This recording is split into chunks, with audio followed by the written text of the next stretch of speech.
अब हमारा टॉपिक आ गया आगे, Planck's quantum theory. Planck's quantum theory जो हमारी ईएम वेव थ्योरी है उसके कंपैरेटिव दूसरी थ्योरी आ गई। ठीक है, अब देखना बेटा ध्यान से। ईएम वेव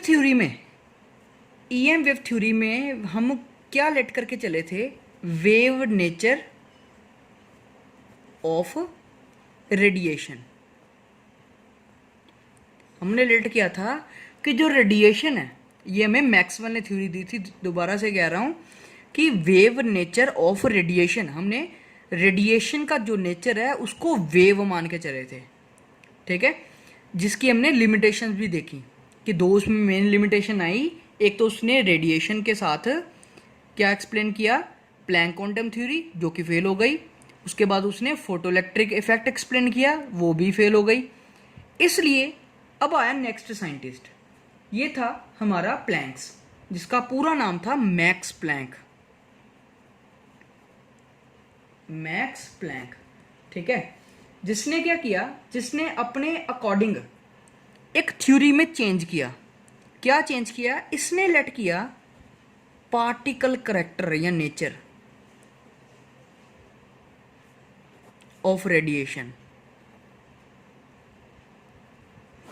इसने मेन जो चेंज किया, इसने पूरी थ्योरी को ही बदल दिया। इसने कहा था, मैक्सवेल ने ये कहा था कि रेडिएशन जो है उसका नेचर कैसा है? वेव। बट प्लैंक ने कहा, मैक्स प्लैंक ने कहा कि रेडिएशन का नेचर कैसा है? पार्टिकल। मतलब इसने कहा कि रेडिएशन एक कॉन्टिन्यू फ्लो करती है, एक इस तरह से वेव की तरह फ्लो करती है, पूरी कॉन्टिन्यूस लगातार चलती है। बट इसने अपनी थ्योरी में क्या कहा? इसने अपने पोस्टुलेट में क्या कहा? देखते हैं अब मेन पॉइंट्स क्या है इसके थ्योरी के। हमारे पास इसके 3 पॉइंट्स हैं। सबसे पहले पॉइंट में इसने एक्सप्लेन किया कि द रेडिएशन या रेडिएंट एनर्जी एमिटेड और absorbed not continuously but डिसकॉन्टिन्यूसली in the form of discrete packets of energy. Repeat कर रहा हूं, समझा भी रहा हूं यहां पर। इसने कहा कि जो लाइट है वो क्या है? डिसकॉन्टिन्यूस फ्लो करती है। ठीक है, लाइट कैसी फ्लो करती है? डिसकॉन्टिन्यूस या डिस्क्रीट नेचर वाली, in the form of packet of energy. ठीक है, इसने कहा कि अगर मान लो एक सोर्स है, एक लाइट सोर्स है, एक रेडिएशन सोर्स है, अगर इसमें से कोई रेडिएशन बाहर निकल रही है तो उसका नेचर कैसे होगा? वो कॉन्टिन्यूस नहीं होगी, वो इस तरह से छोटे छोटे क्या है? पैकेट ऑफ एनर्जी में से निकलेगी। इस तरह से उसने कहा कि light is a made up of small packets of energy, जिनको उसने क्या नेम दिया? ये क्या चीज़ है? ये हमारे पैकेट ऑफ एनर्जी है, पैकेट ऑफ एनर्जी, जिसको उसने क्या नेम दिया? क्वांटम। ठीक है, क्वांटम क्या चीज़ हो गई? अब एक ऐसा छोटा सा पार्टिकल जो कि काफ़ी ज़्यादा एनर्जी से भरा पड़ा है। ठीक है, किसी सोर्स के अंदर क्या चीज़ प्रेजेंट है? किसी भी सोर्स के अंदर जो रेडिएशन एमिट होती है वो किस चीज़ की बनी है? क्वांटम्स की। मीन्स उसके अंदर पैकेट ऑफ एनर्जी है। इसका मतलब ये हो गया कि लाइट कॉन्टिन्यूस नहीं निकल रही, लाइट क्या है? डिसकॉन्टिन्यूस निकलती है। ठीक है, और एक चीज़ आपको बता रहा हूँ आपके नॉलेज के लिए कि क्वांटम जनरल वर्ड है हमारा। ये क्या हमारा? एक जनरल वर्ड। अगर आपको विजिबल लाइट का, विजिबल लाइट, देखो रेडिएशन यहाँ पर वर्ड यूज कर रहे हैं हम, लाइट वर्ड नहीं यूज कर रहे। रेडिएशन के भी तरह की हो सकती है। हमने ईएम वेव स्पेक्ट्रम में पढ़ा है कि कॉस्मिक भी हो सकती है, रेडिएशन जो है कॉस्मिक भी हो सकती है, एक्सरे वाली भी हो सकती है, माइक्रो वाली भी हो सकती है, रेडियो वाली भी हो सकती है, और भी कई, infrared, UV rays, gamma rays भी हो सकती हैं, काफ़ी सारी। बट इनमें से हमें कोई भी दिखती नहीं है हमारी आईज के लिए। They all are invisible. इसीलिए कह रहे हैं कि जनरल इन सभी को रेडिएशन कहा जा रहा है। रेडिएशन के केस में अगर पैकेट ऑफ एनर्जी देखें तो उसका नाम है क्वांटम।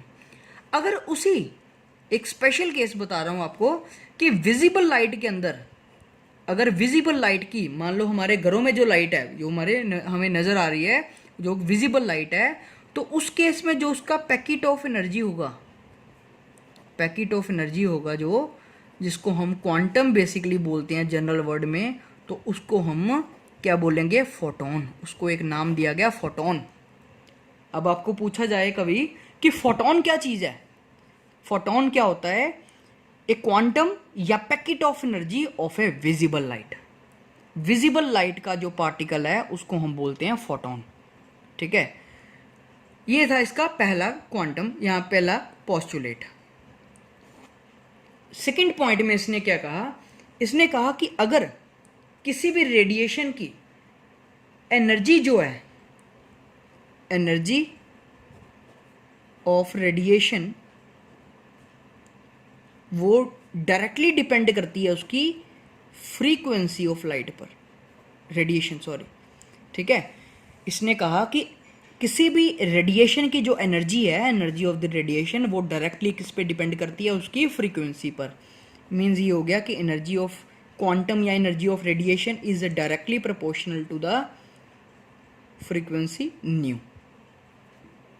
अब अगर यहाँ पर डायरेक्टली प्रोपोर्शनल का साइन को रिमूव करें तो क्या आएगा? H new. मीन्स यहाँ पर आ गया E equals to h nu. ठीक है, डायरेक्टली प्रोपोर्शनल साइन रिमूव किया तो क्या आया मेरा? कोई कांस्टेंट H, वेयर H क्या है यहाँ पर? H को बोलते हैं हम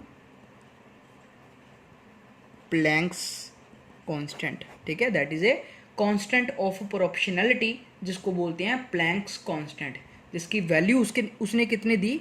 6.634 कई बुक्स में, या कई पे पूरी एक्यूरेट वैल्यू बताऊं तो आपको 6.626 इंटू 10⁻⁻34 जूल सेकेंड। ठीक है, एक्यूरेट वैल्यू पूरी क्या है? 6.626 इंटू 10⁻⁻34 जूल सेकेंड। कई बुक्स में इसको 6.634 भी लिख देते हैं।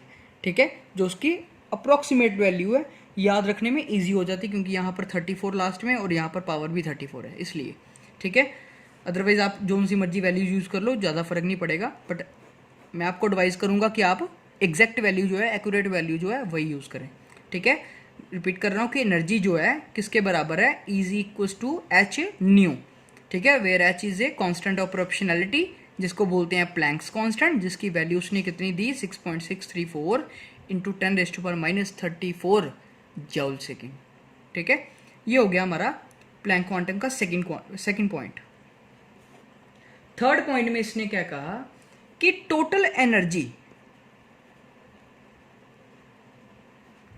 एनर्जी अगर निकालनी हो तो वो कैसे निकाल सकते हैं? अगर एक बल्ब को मैं मान लो 10 सेकंड के लिए ऑन कर रहा हूँ, 15 सेकंड के लिए ऑन कर रहा हूँ, तो मैं आपको पूछता हूँ उसमें से कितनी एनर्जी बाहर निकल गई, तो आप कैसे बता सकते हो?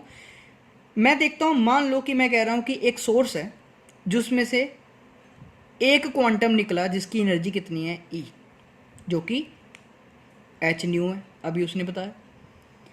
अब मान लो एक क्वांटम और निकला जिसकी एनर्जी अगेन कितनी है? E, means H new. तो टोटल कितनी निकल रही? 2 टाइम्स E। ठीक है, अगर टोटल एनर्जी यहाँ पर लिखो तो कितनी हो गई? 2 टाइम्स E। अगर इसमें से 3 पार्टिकल बाहर निकल आए तो एनर्जी फिर से कितनी हो जाएगी? E बार निकलेगी, एच न्यू। ठीक है, ये पहला पार्टिकल, ये दूसरा, ये तीसरा। अगर एक और निकल है, इसी तरह से अगर मान लो किसी बल्ब में से, किसी सोर्स में से, जो सोर्स ऑफ रेडिएशन में से n पार्टिकल अगर बाहर निकल रहे हैं तो उसकी टोटल एनर्जी एमिटेड कितनी हो जाएगी? n into E, means E T is equal to n h nu. ये हमारी आ गई the total energy emitted from any source of radiation.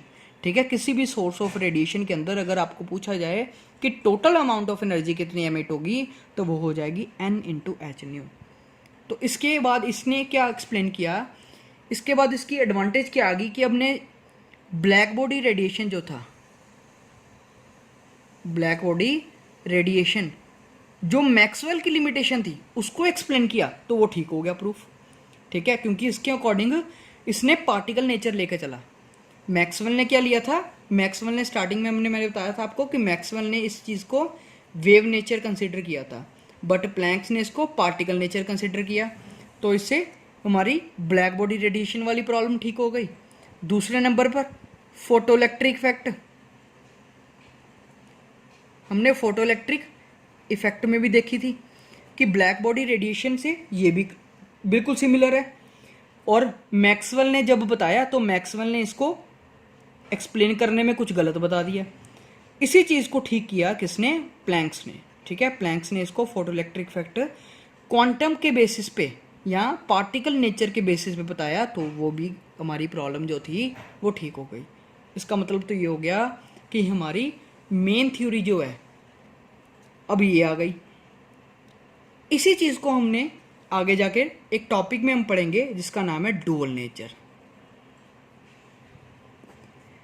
अब इस थ्योरी के अकॉर्डिंग हमारा ये कंसेप्ट सारा ही गलत हो गया और ये कंसेप्ट ठीक हो गया, ऐसा नहीं है। इसी चीज़ को हम यहाँ पर पढ़ेंगे कि कंसेप्ट ये भी गलत नहीं है, ये भी कंसेप्ट ठीक है और कंसेप्ट ये भी ठीक है।